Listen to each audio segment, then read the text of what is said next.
Decades of spraying the toxic herbicide glyphosate over the Colombian rainforest have finally come to an end, as people around the world have recognized its health and environmental harms.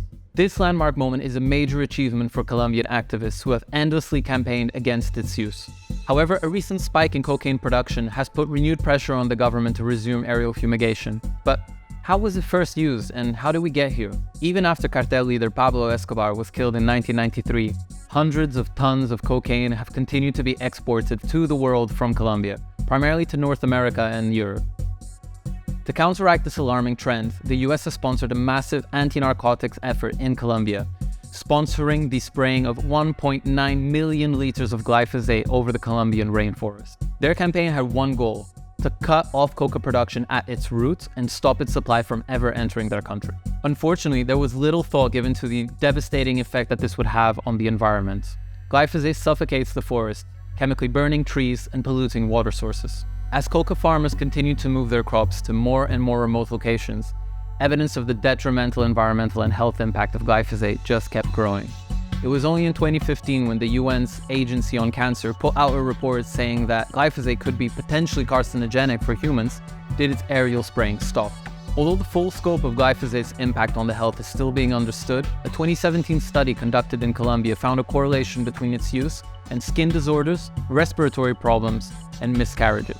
More than 1.9 million hectares were sprayed with glyphosate as part of the program for the eradication of illicit crops. The unintended outcomes of such strategy were displacement, health damage, non-consensual abortions, and multiple effects on peasant, indigenous, and Afro-descendant territories. However, the Colombian cocaine production has been on the rise since 2019, which has put more pressure on the government to resume its spraying, and has also been connected to increased deforestation. Sadly, efforts to protect the Amazon and the indigenous populations that live within it are going to be compromised if we continue to spray something that we already know is both toxic to the environment and people within the country. Newly elected Colombian President Gustavo Petro, a former guerrillero himself, has committed to protecting the rainforest and stop the use of glyphosate. Petro's government has proposed the end of glyphosate aerial spraying, but we have only a draft resolution, not a final decision. Petro also has declared the need for the implementation of Truth Commission's recommendations, where the Colombian state was instructed to face the damages and look for ways to remedy them. I hope that glyphosate will be prohibited once and for all.